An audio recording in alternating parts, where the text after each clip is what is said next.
Anybody who attended our session last week? Anybody who attended our session last week? You're welcome to maybe share or ask any question that you left with in mind. Yeah, as we wait for Masood. As soon as Masood joins, we will give him the time to share. Karibuni sana. And feel free to use English, feel free to use Swahili. We normally use these two languages. So any question you have, you can ask in Swahili or in English. Karibuni sana.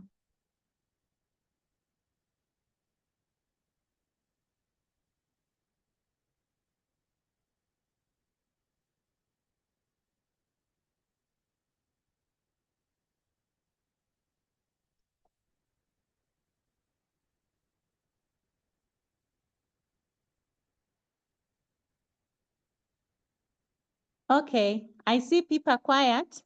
So I would like to give a special privilege to Chetana.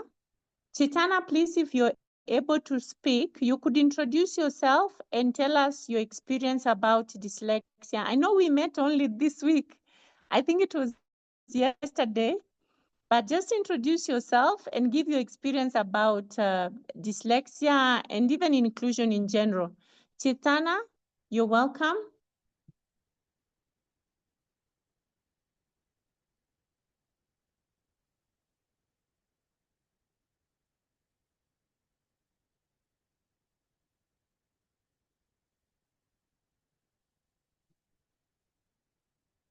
Chetana, are you hearing me?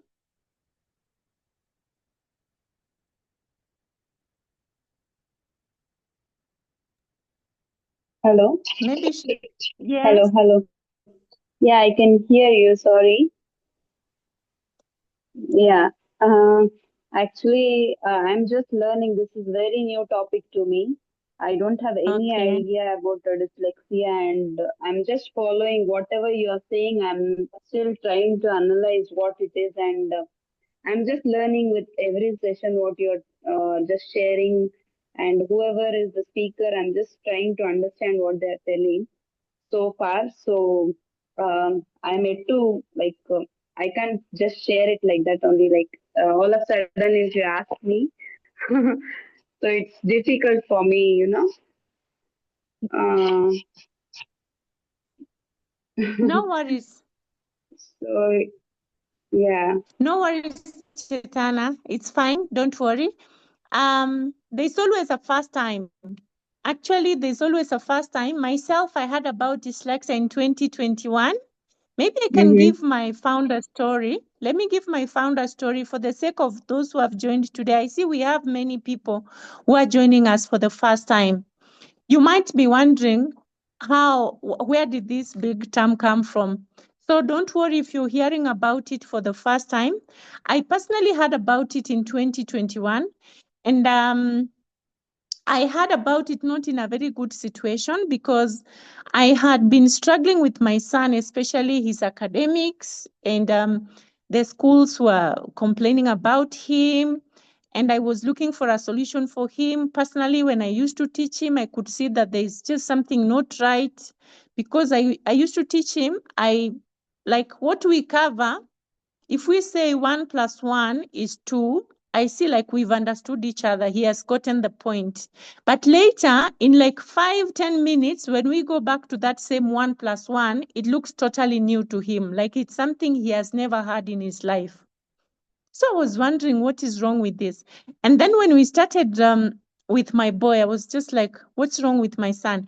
And when we started reading, we read like one paragraph or even two sentences, and then he gets very tired. He's like, Mommy, I'm tired. So in my head, I'm like, we've just read two sentences. What is making you tired? So reading is something that was very difficult for him. So, and as my first child, I kept looking for solutions. I remember taking him to hospitals. I asked the school to help me. I didn't seem to get a solution. So, my background, I'm a tourism professional and I've practiced tourism for a long time. In that 2021, there's a tourist who traveled with me and was very, very happy with my services and was like, Cordence, what can I help you? At that time, you can imagine as a mother, I was really looking for a solution for my son because it had taken quite some time struggling with him. And I'm like, okay, in our minds as when we meet white-skinned people, we normally sometimes we look at them as superior. We think there's something they might be knowing that we don't know. Of course, benchmarking is also very good. So I was like, maybe this lady can tell me what is wrong with my son. And as mothers, of course, we like to have the best for our children. So that lady, I explained like in 2 minutes, and she was like, hold on, you're describing dyslexia. Imagine that's how fast I heard about dyslexia. You're describing dyslexia. And I was like, what is dyslexia? So she gave me a small document that is called Dyslexia Explained. I have that booklet until now. It was a soft copy, of course, but it's a PowerPoint. It was a PowerPoint document. So when I read through it, in like 5 minutes, I accepted that my son has dyslexia because it was like it was describing him straightforward. So that's how I came across the word dyslexia. And I was like, what can I do to help him now? Because this is a very new term.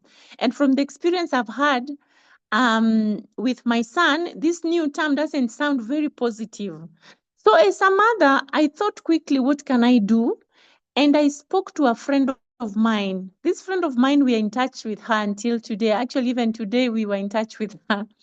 I told her, look here, my girlfriend, I have been told about a condition called dyslexia and I don't know what to do. I'm thinking my son has it because I've read about it in the document that this tourist has shared with me. And I think my son has dyslexia, but I don't know how to handle it. So she told me, we shared quickly and we said, let's start a support group. In 2021, WhatsApp was very hot by that time. Let's start a support group. Let's look for people who know about it so that we can learn from them. On that very day, we formed a WhatsApp group. We shared the link in all our networks, and we met so many people who know about dyslexia. Some are dyslexic, some have children who are dyslexic, and the children are adults, and the children have succeeded in life. And that gave me hope. So in that support group, we started sharing and there's an organization that joined, a dyslexia organization joined. And of course, that was also during COVID. So they were doing so many webinars about dyslexia in different topics. So we learned a lot about dyslexia. And as time went by, we knew so much about dyslexia, and people were calling me from all over because we're in Tanzania. I could receive phone calls from Tabora, from Kigoma, from Dodoma, because of course word went round. And I'm sure some of you are in our support group already, which started in 2021. It's basically a WhatsApp group. So we started learning, and because the demand was so much, and there's this new district commissioner we had who banned any public gatherings without a permit and without him signing the permit. So we said, then we cannot do any public address. We cannot support people anymore through a WhatsApp group. So in 2023, we had to open an NGO, just like that. A group that started as a WhatsApp group scaled up so much. Now we are talking about an NGO. Our WhatsApp group has almost 400 people. And our NGO now has done a lot. We've touched actually like 10 million people because we do interviews on media, and in all our events, we invite media houses to take the news and share in their platforms. So this is a quick founder story of Dyslexia Tanzania. I'm just going to quickly check if Masood has joined. It's already 18 minutes gone, and Masood has not yet joined. So I believe we can continue. I'm so sorry for this. I think he's not able to let go of the schedule that he got on a last minute. It's fine. We will get him another time. So this is the quick story of Dyslexia Tanzania that started as a WhatsApp group. And now we are talking about reaching more than 10 million people through creation of awareness, through workshops, through a marathon. We had a marathon last year, and this year we are planning another marathon in October. So I believe, Chetana, you have learned something about dyslexia today, and anybody else in the platform. So after sharing that, you could ask any question. I believe we have many other people in the platform who know. I can see who know more about dyslexia. I can see Archibald Mushi. This is one of the directors of Joshua Foundation School. They have a very good school, which I love their approach towards how they help children with learning difficulties. So I'm going to welcome any of you to either ask a question or contribute. Thank you so much for sharing. And Dr. Vincent, I believe you had something to share last week, but time did not allow. So you can take this opportunity to also share with us what you had in mind from last week's session. Thank you. Well, I'll come in. Thank you, Claudius. Yeah, I'm a member of Dyslexia in Tanzania. I'm a board member of the Dyslexia Tanzania. So it's a great opportunity to join you guys. And today the participants are 31. That's a big improvement. We have never had a number like this.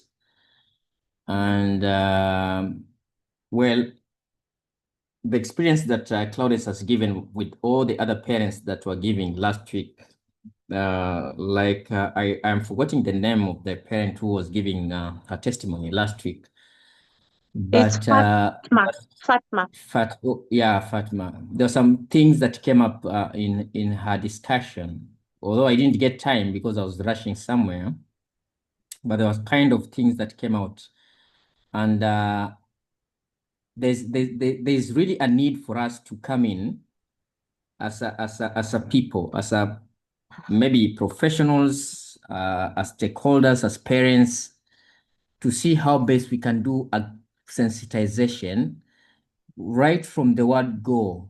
Like today's session was supposed to be presented by a radio presenter, if I'm not wrong, Claudence.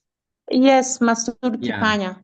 So this was an opportunity for dyslexia to be popularized in one way, because the presenter come from the media, and we were also very impressed by what Claudius did in the media station, because this is a condition that is actually not visible at all. It's invisible, and that's why those characteristics that were mentioned last week, forgetfulness, which in the end they lead to something we call learned helplessness, in a way that a child doesn't want to go to school. A child gives up. We call it learned helplessness. That is, a child doesn't want to go to school. The peers are creating names out of him or her.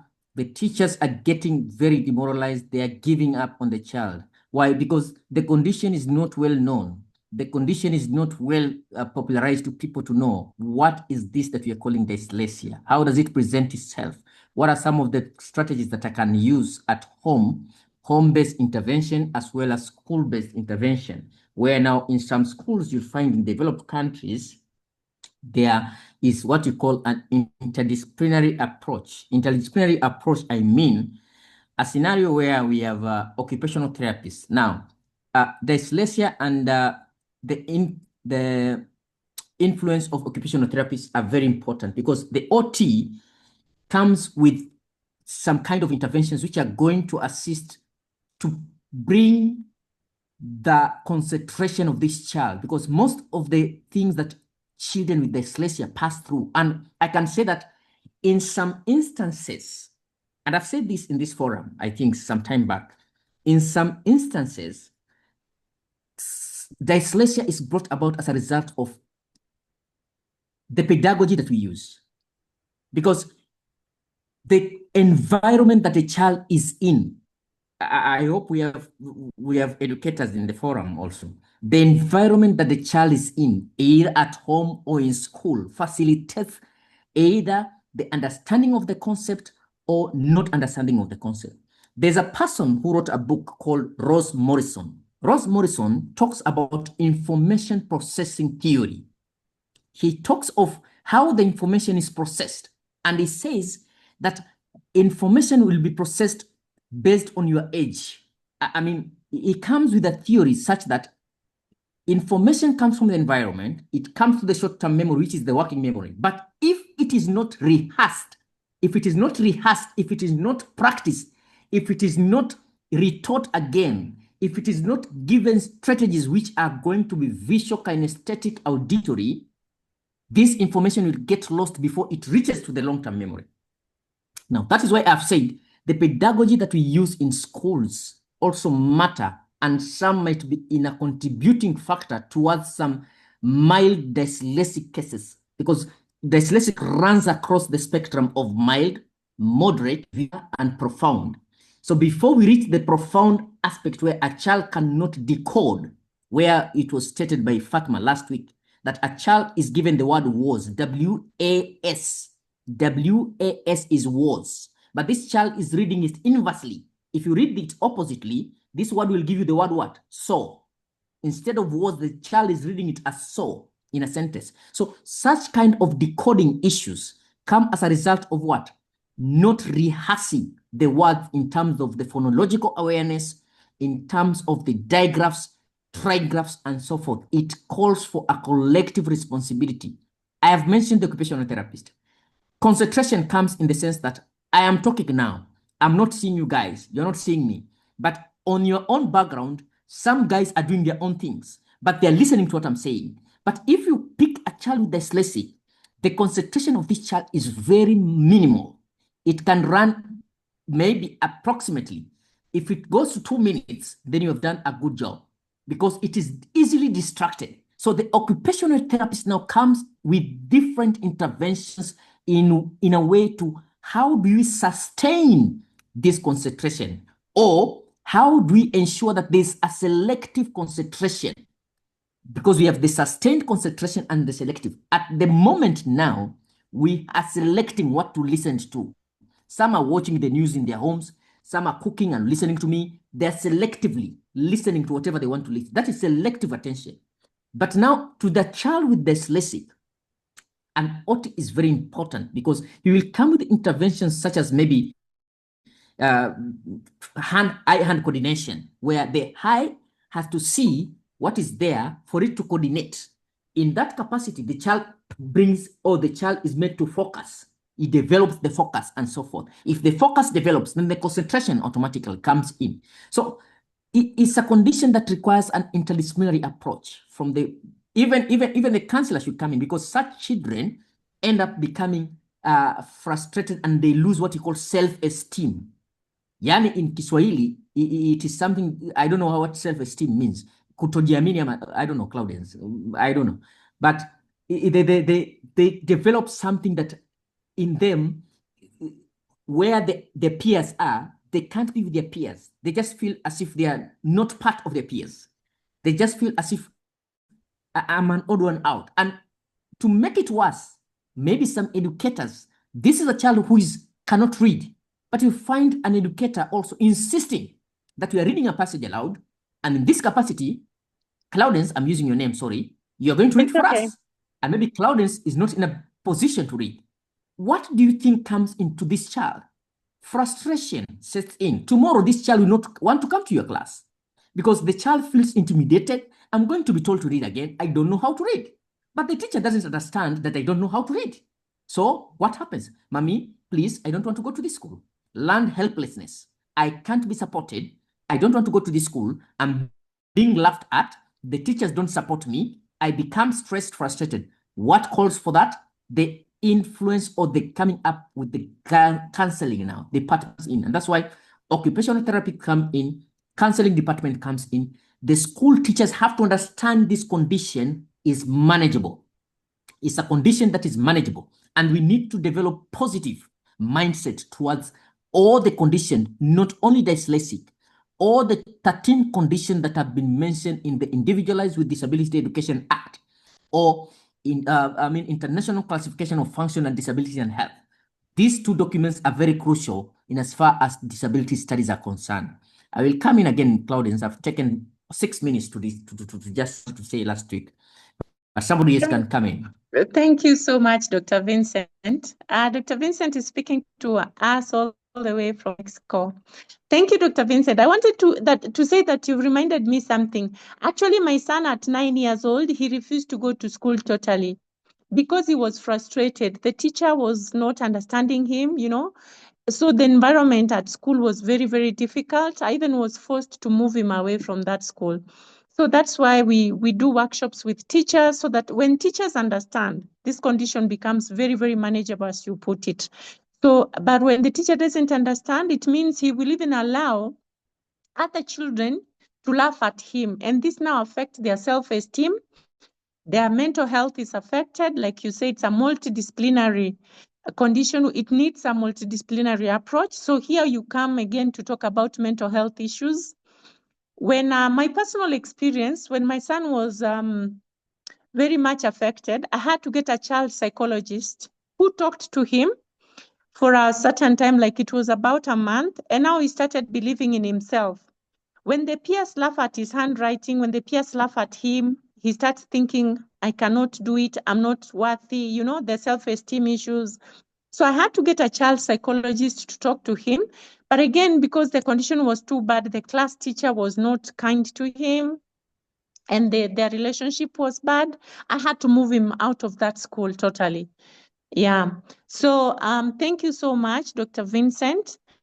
I don't know, Mr. Archibald, would you like to share something about your school and your approach towards assisting children with learning disabilities? I know I have done a workshop with your teachers, and you're doing a great job, and you're one of the schools I give as an example here in Arusha. Welcome, Mr. Archibald, if you're able to speak. Thank you very much, and I'm glad to join this forum. Actually, it's my first time to join this class. It's always been that there's something that I have to accomplish. That this is why I've not been able to join the others. But I'm glad that I could make it for this one. And thank you for all the efforts you have made to make this happen. Congratulations to you, Cowdens, and the whole Dyslexia Tanzania team. You are doing a great job, and personally, I'm proud of you. Thank you. And as the Joshua Foundation, yes, we discovered this gap that such children are not getting what they should get from schools, and so we put up a special unit within our primary school so that we can be able to cater for this kind of children. So we are still in the process of learning how to help them, how to support these kind of children, but so far we have made some steps, and yes, we have some of them in the special unit already, together with others with intellectual impairment and other types of impairment that we are trying to help. So we have seen that dyslexia hasn't been something that people already know, and whenever a child can't remember something, or they can't decode it, or they can't repeat something that has been said to them, after a while, a parent would think that their children are either dumb or they are not behaving well. And this is the same with the teachers as well. They would categorize this kind of children as that they are not being responsible, and they're not responding to what the teachers are saying to them, or they are not keeping, maybe they're too playful. This is why they don't respond, or they don't remember what they're learning or they're being taught. But actually you come to the point and realize that it's actually not a child's fault, but it's what they that is how they're made. They're made to be that kind of special, and it needs people to understand that this is a special category of a child, and I need to actually help them. And seek ways that I can help them learn, because they still have to learn something. So we've got to the point where at the Joshua Foundation, we are already at our initial stage of setting up a teachers college that will train teachers to be able to serve this kind of children. And we are looking at maybe starting with our first group sometime next year, which we will make it more official as we continue and as we actually get things more plans done.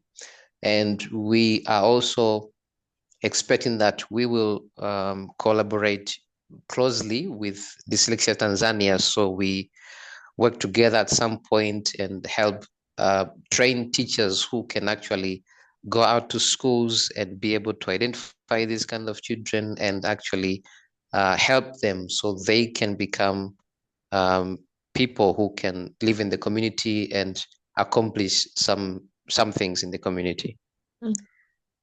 Wow, that's amazing. I wasn't aware of the new development. I'm very happy to learn that you're considering starting a teachers training college for teachers who will be helping the children who have learning difficulties. Thank you so much, Director Archibald Mushi, for sharing that. We really appreciate your input. And actually, I liked the fact that you're able to, as Joshua Foundation School, you take children who have learning challenges and then you help them. Once they get to a good level, you put them in the normal streams. This now is inclusive education. Yeah. You don't only keep them aside, but once they are ready, you normally put them to learn with the other students once they are able to catch up with the pace, which is really nice. I like that approach. Yeah, thank you. Thank you so much. Just, I see someone asking. I can just comment something, Claudience.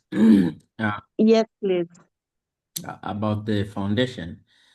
It's a good initiative that has come up from the foundation, and thank you for that. You're doing a good job, because you're filling in a gap that is so huge for you to do it alone. It's a good aspect. So it could maybe in future, I know implementing inclusive education is a big financial burden in even developed countries. It's a big financial burden. It calls for all stakeholders to come on board, from the Ministry of Education until but maybe in future, you can think of now, instead of you now taking this school children maybe to a different school, maybe you can just do the program on your site so that it can be fully fledged program within your site, because you'll be in a position to understand these kids well and better off. So the program will be fast enough with your practitioners being in place and with other stakeholders coming on board. That is that can maybe in future. But it's a good initiative that you're doing. With supporting the parents. What I just wanted to say, Claudius, if you can give me 1 minute, that it's fine. And I've been saying this also in this forum quite a number of times. But the audience that we have been having maybe are less than 20, but today we have many. That we should shift from a dynamic of saying that. Allow me to use the term disability at this point, although things have changed. Nowadays, we put the word dis in bracket and we just focus on the ability part of it, meaning you look at the person, not the disability. That's why if write disability in developed countries, a parent can even go and arrest you if you are developing a support program for a child, and then you say, Jonathan was diagnosed with intellectual disability. A parent can go and even sue you in a court of law. That is why they put the word dis in bracket and leave ability on its own, because we focus on what the child can do and not what the child cannot do. We use the strength of that child to counter the weak part of the child. If this child can sing, why do you make this child write? And if the child can sing, why can't this child present his answers orally? Because he has a talent of singing. So this child, between me and this child, who is now, if we are using the word disabled, who is disabled to sing? I'm the one. This child can sing, is talented. So, and then now I'm calling him because of only a small chunk of him or herself that he cannot read well or is not performing well in class. But this is the child who is representing the school in the national levels when they go for music festival. So you can imagine. That's why the word "this" is put in bracket nowadays. And that's why we are moving from the notion of, allow me to use the word disability just for an layman's understanding. We are moving on from the medical model of disability, locating disability as a medical condition. We should move away from there, saying that disability is a disease, or this is a disease from the family, or maybe I'll use Claudence because I know you in the forum, or maybe if Claudence has a child, or I have or this child is coming from Dr. Vincent's lineage, the community, because the brother was sick of. So people, we should move out of the sickness aspect of it, that dyslexia is a sickness. It is not a sickness. Like, oh, blindness is a sickness, deafness is a sickness. We should come up, or we should come out from the sickness mentality and focus on the social model. That is, locate disability as a social construct of itself. That it's only the environment that can be a barrier to them, but all other aspects can be put in constant. If they are allowed to sing, they can sing. If they are allowed, and by the way, I know in the forum we have people who have worked in different countries. If you work in different countries, you'll find out, or if you've interacted with people who are challenged or impaired, you'll find they don't want mercy. They don't want, what they want is empathy, that you can do this out of your disability, or I'm using disability, forgive me, but you can do this, or you can perform this out of your condition. Or you can be at this because this person had this condition and he did well in his life. So they want empathy. They don't want sympathy that, oh, you can't do this. Oh my God, he can't walk. He doesn't have the limbs. Or how is it going to survive? Is he going to have children and he's blind? How is he going to marry? By the way, the blind people are said to be having the most beautiful wives and the most husbands, handsome husbands. I don't know, but that is what is. And I was asked one question one time by a professor in Budapest, and he asked me, Vincent, if I give you two conditions today, or if God comes and sends angels to us and tells us to pick one condition, if you don't pick, you die. If you're given blindness and deafness, you select one. If you don't select, you die. Nobody wants to die. Everybody wants to live forever. So you pick one. So because I'm used to seeing, I did what? I picked what? Deafness. Because I'm used to seeing. So even majority of us here in this forum, I know if I ask this question between deafness and blindness, which one will you pick? They'll pick what? Deafness. But deafness separates you from the environment, from the people. Blindness separates you only from things. You can't see things. But if a blind person is in this forum, he can participate. But what about a deaf person, Claudence? Can he sign language to us, all of us in this forum? No, it's difficult. And we understand the sign language?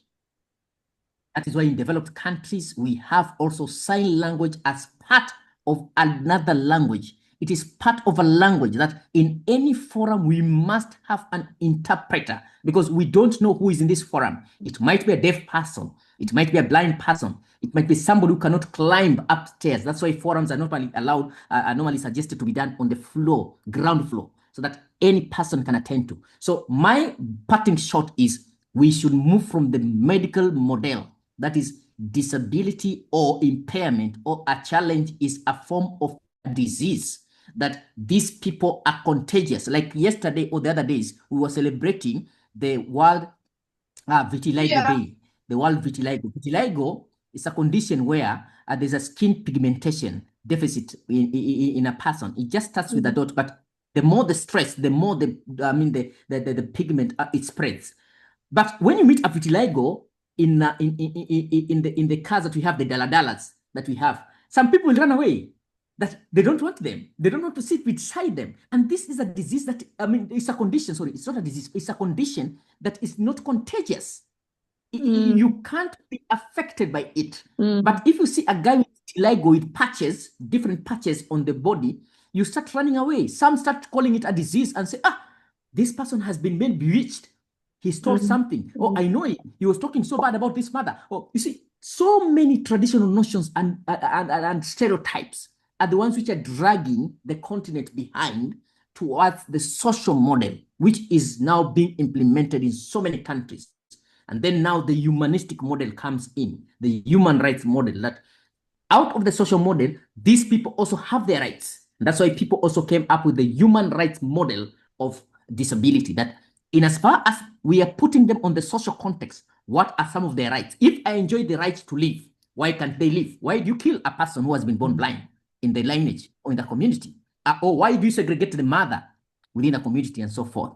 So those are the kind of things that we should, it's a food of thought for all of us. Thank you, Claudence. Thank you so much, Dr. Vincent. You know, you keep provoking my thoughts, and you made me think of examples of people who have dyslexia, and they've made a difference in this world. And because I would like us to participate, all of us, who can give me an example of someone who had dyslexia and is very famous? Anyone from the participants, please, can you give us an example of a dyslexic person who is very famous? You just mute your mic and speak.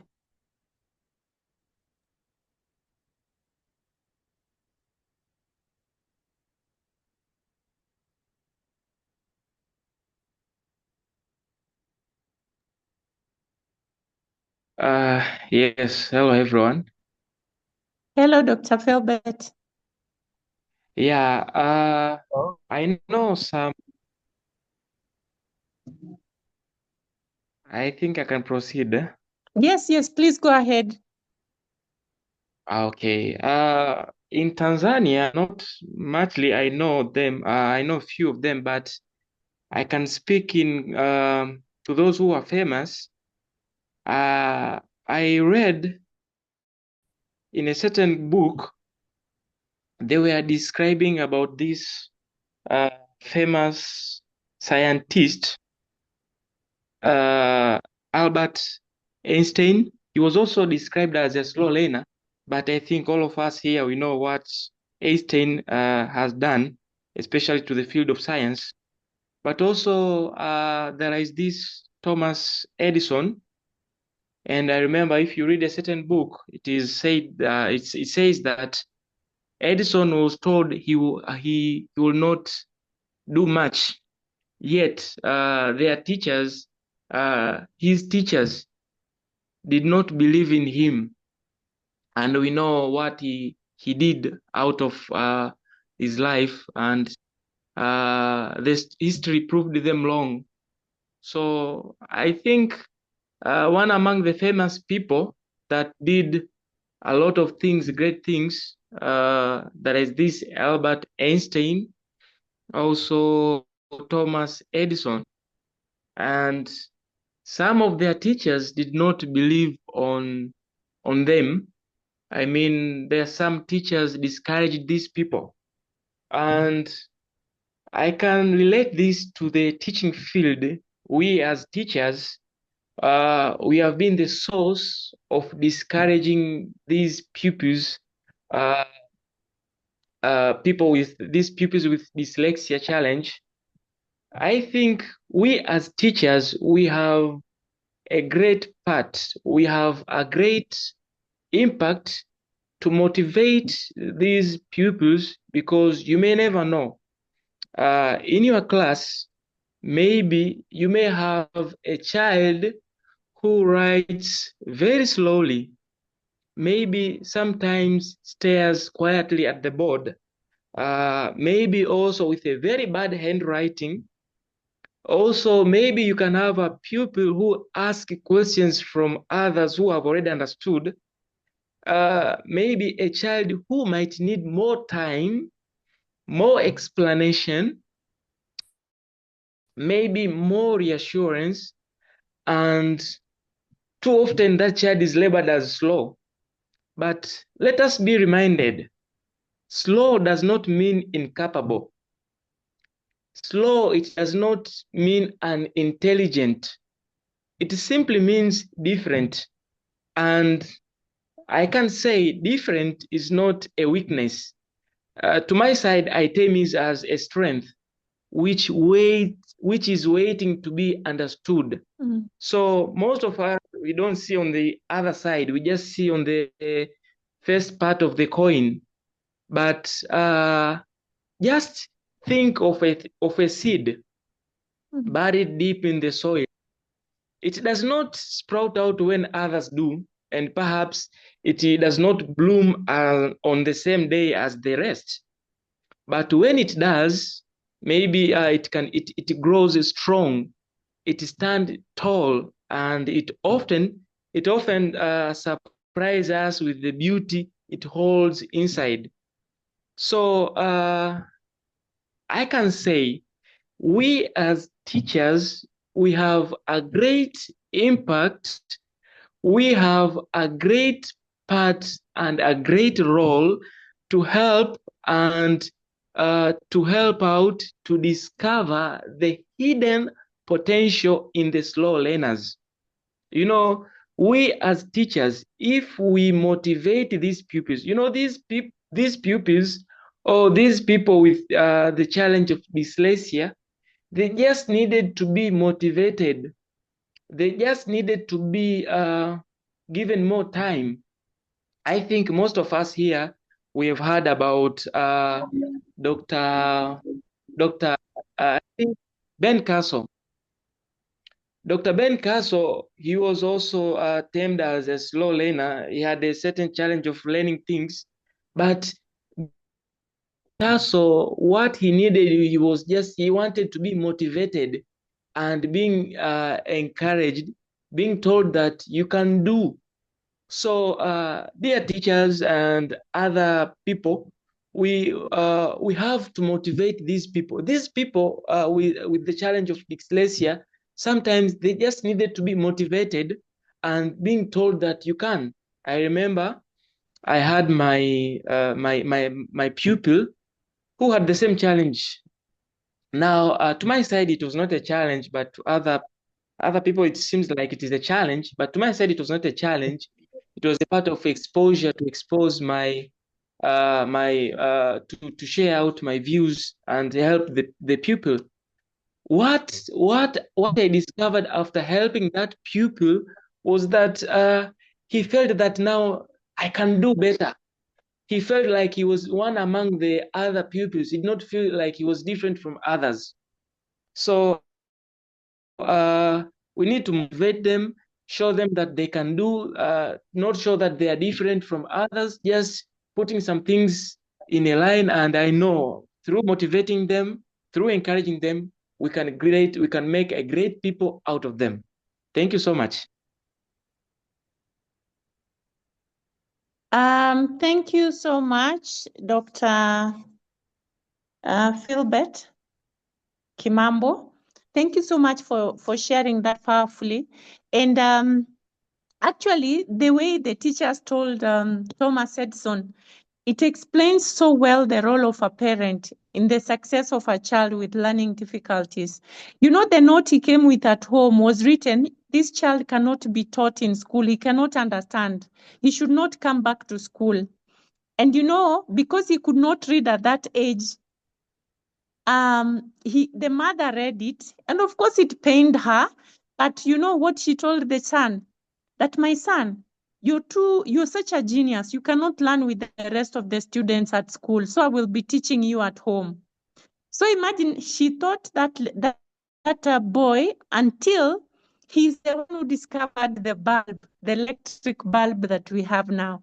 So this tells us as parents that we have an impact in the success of our children. We can speak positive and encourage them. It can make a whole lot of difference. Imagine when the school saw that there's nothing good that can come out of this boy and told him not to come to school anymore because he cannot learn. And the mother turns it around and tells him, my son, you're too clever. You cannot learn with the rest of the students. So what I will do, I'll be teaching you at home. So parents, I hope you learned something. But again, what I wanted to add to that is that dyslexia affects 1 out of 5 people. It doesn't choose your race. I know we have many examples from abroad, but it's because these people accepted and supported their dyslexic individuals in their community. And this explains why the 50% of NASA scientists, more than 50% are dyslexic, because of course of the spatial awareness these people have. So we can support dyslexic individuals in our community, and we will make this world a better place. 1 out of 5 people have dyslexia. It doesn't choose the race. This makes 20% of any population, black, white, yellow, whatever color you are. So we have so many dyslexic people in Tanzania because we are about 65 million. Imagine 20% of that population is about 13 million. This is a big number that we can take care of and make this world a better place. And you know, Bill Gates, someone has said in the chat bot that Bill Gates is dyslexic, and that's true. That's why he's so good in innovation and problem solving. So many dyslexic people have this strength in innovation, problem solving, because they think out of the box. They think out of the box, and this is why they are very good in innovation. So let's support our own people. They can make a whole difference in this world. And by the way, another strength of a dyslexic person is EQ. EQ stands for emotional intelligence. These people are very, very empathetic. They care about feelings of others. And this is something we need in this world of today. So thank you so much for sharing with us, Dr. Philbert Kimambo, all the way from Kigamboni. I see, Jane, you asked if we have schools in Dar es Salaam that can assist children with dyslexia. Of course, Joshua Foundation School is here in Arusha. It's based in Arusha. It's in Njiro. And by the way, our government is aware of dyslexia, only that our resources are limited, and they're putting an effort towards assisting children with dyslexia. So Joshua Foundation is doing so well that they even examined dyslexic children and they passed, and they did an oral exam because some dyslexic children cannot write or read sometimes. They have a specific challenge in their academics. So this one, I'm aware that they did an oral exam and they passed. They even got a B. So we should not just call our children slow learners and fail to assist them. There are solutions available for them. So in Dar es Salaam, I see there's somebody who has responded to you, but I have one more contact that I would like to suggest to you. In Dar es Salaam, we have a person we are collaborating with. She's a very senior assessor. The reason why I'm recommending this person is that this Mary can assess your child and know the needs. I don't know if you picked a point Dr. Vincent gave about the method of instruction. Some children are performing so badly and they're called slow learners just because of the method of instruction. So when your child is struggling, do not assume they have dyslexia. No, don't assume that. Make sure your child is assessed. An assessment is done so that you analyze, is this dyslexia or it's that my child is not getting the right instruction? Just know that our brains were not created to read. Reading is not natural. That's why it needs specific and explicit instruction. So I'm recommending Mary Batamula. This is the assessor we use in Dar es Salaam. She's very, very experienced. She was attached to Uhuru Mchanganyiko, and we do workshops with her. She's a senior lady. She's assisted so many parents. Like I told you, dyslexia is Tanzania. We are connected to so many specialists everywhere. So I would like, before I suggest any school, please get hold of the Mary Batamula. Join my support group first of all. And Mary, by the way, is in that support group. I put a link on the chat. Click on that link. Ask to join the support group.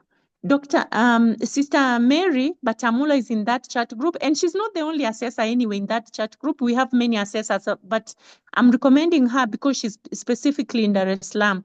She can do the assessment so that proper placement can be done.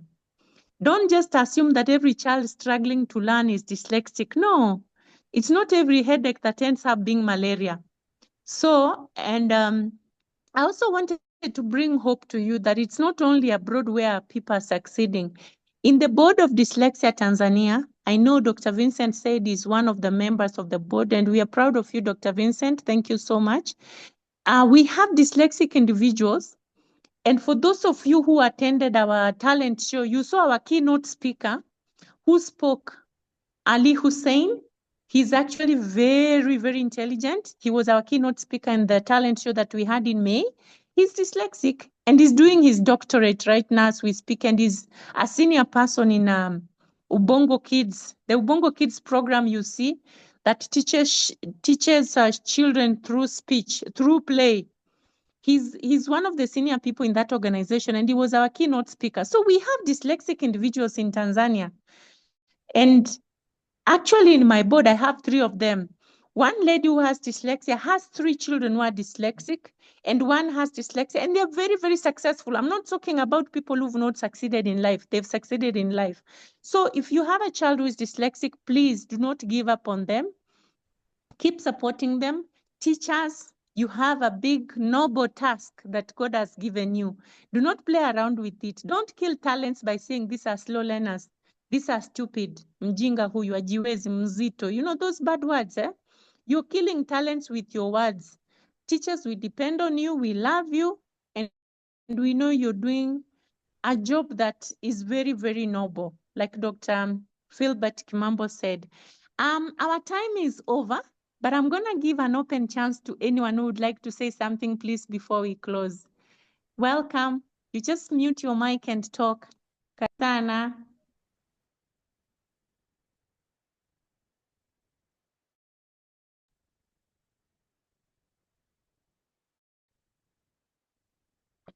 Hello. Hello. Hello. Thank you so much for this session. I joined very late, but I have got something very palatable. Thank you so much. Much appreciation. You're welcome, and please join us next week again at 8 p.m. We will have another session. So we do these sessions weekly, and they are free sessions like you see, and we are able to get speakers from any part of this world. We've had people from Scotland, Sweden, Mexico, everywhere in the world. Of course, from Tanzania as well. So please don't miss our next sessions. Time like this.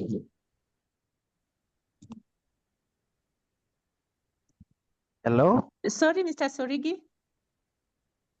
Yes, I'm saying it be the time like this. Yes, it's always at 8 to 9. Always at 8 to 9. Oh. Welcome. Okay, thank you so much. Much appreciation. Thank you, most welcome.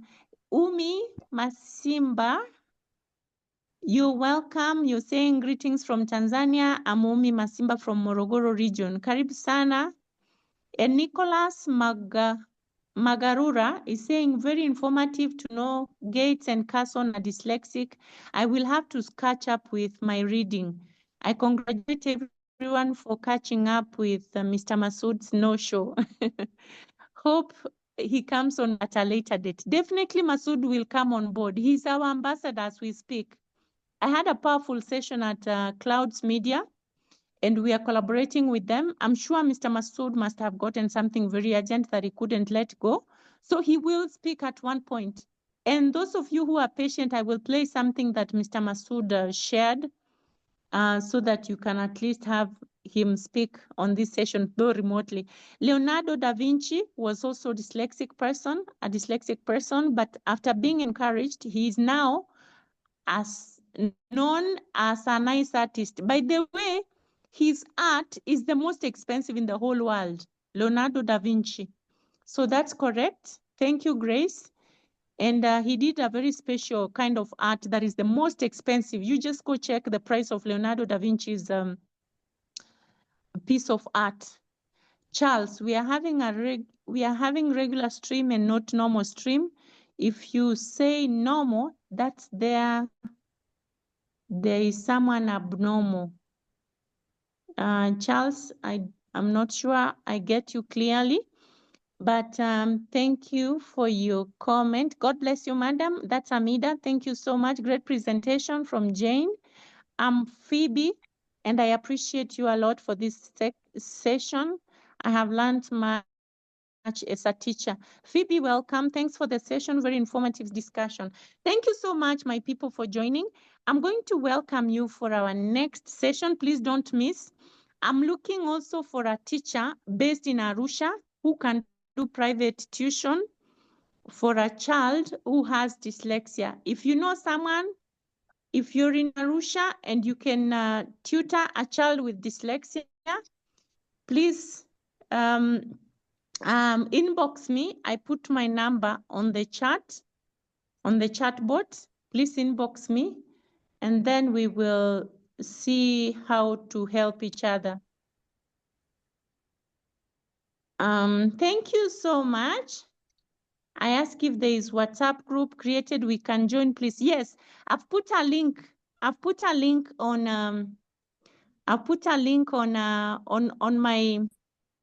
the chat. You just click on it and join the WhatsApp group. That's it. So just click on the link and you will join the WhatsApp group.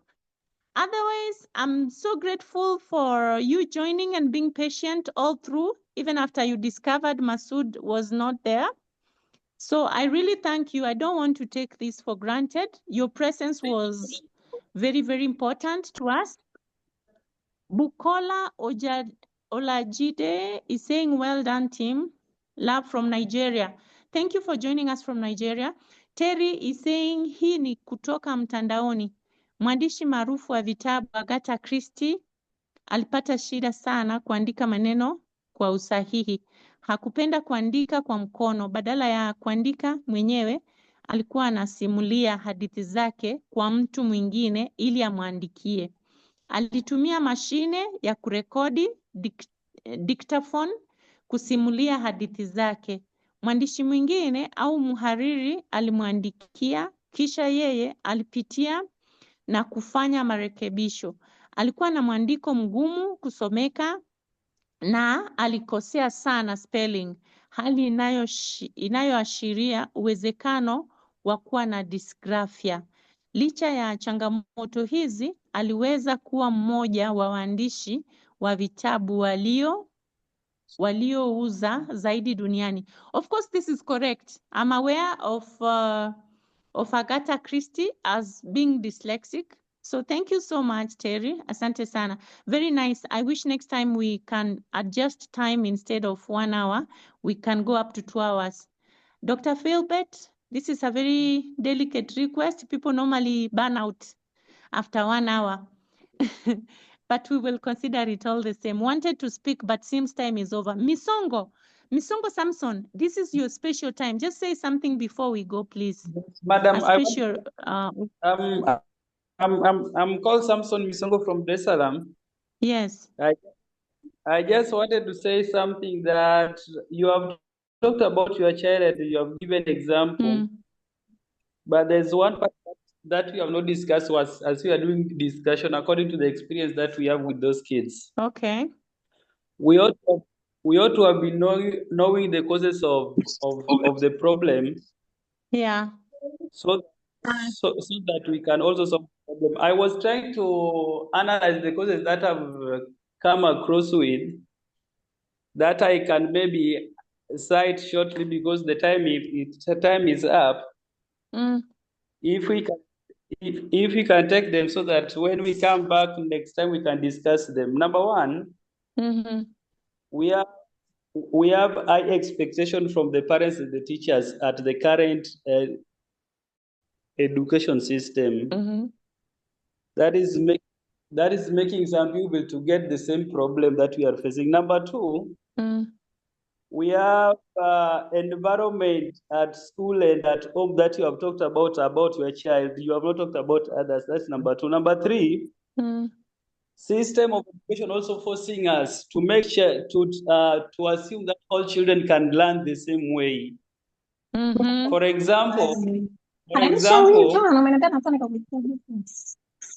For example, Joshua Foundation is having a system, but when it comes to grade 7, all the kids get the same assessment in grade 7 or grade 6. That's also a challenge in our education system in Tanzania.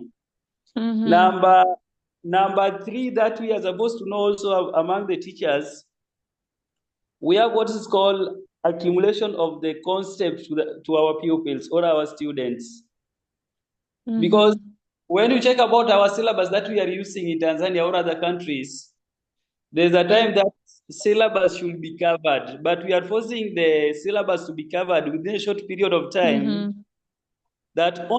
So we are only teaching quick learners, not only slow learners. We are teaching only quick learners who can catch up and with what we need now. I expect that when we come back next time, I will give more experience. For just short minutes, I can just share with you this one. There is a year I received a kid who got 0 in my first test in the class. But this kid ended up getting grade 8, grade 7. But the first day I gave them the test in grade 7 mathematics, this kid got 0. And actually, the kid was known in all school that he could not do better. But after realizing the potential of the pupil and what the kid can do, we ended up in the kid is getting A. Now you can see that one. Now I think because of the time, I was trying to talk very fast because of the time. I think when we come back next meeting, we'll share some of the experience that we have. But what I believe and what I trust is that all pupils were born on the same way, and we can treat them and they can perform the way they are capable to do. You have given us your child example, but I think there are some of the things that we have missed in your personal story. That I had a number of questions about your child so that we can help even other parents who are getting the same problem. But we appreciate what Joshua Foundation is doing, but to just warning is that our system also require also is also a challenge to us teachers who are in the practical part of it. Thank you, madam. I think next time we'll get much to be shared. I'm appreciating what we are doing in the group. I'll join your WhatsApp group. I appreciate it. I'm coming from a school called Heritage English Medium School located at Banana Ponga, Dar es Salaam.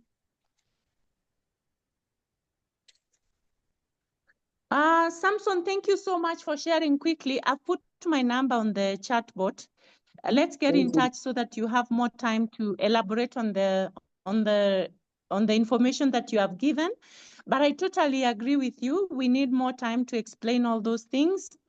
And thank you so much. I agree with the points you have given and encourage that you take my number. We can give you a session to share more as a teacher. I see you have a lot of good stuff. You can take my number, let's chat, and then you can come and share the information when you have more time. Thank you so much. And I know I didn't speak all that I had to speak about my son. So there's really a lot to speak about. But I agree with you. There's a lot of questions you might have. I was just trying to share because remember, this is a cover-up session. We were supposed to have Masood. I just want to apologize once again that Masood was not able to come. But trust you me, he will come in one of the future sessions. He's one of our ambassadors. That's why he even offered to speak on the channel, on the session. We didn't force him, so bear with us. I'm so sorry that he didn't speak. I had created that expectation. Personally, I didn't know he can't make it. He also didn't know he can't make it. So I'm sorry for that. But let's keep chatting. Join our WhatsApp group and let's keep chatting. Thank you so much and have a wonderful evening. It was nice having you.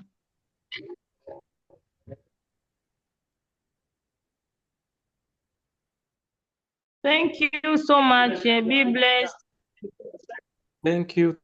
Thank you, everyone. So it was a wonderful session and sharing. Thank you very much for. Thank you so much, Misongo Samson.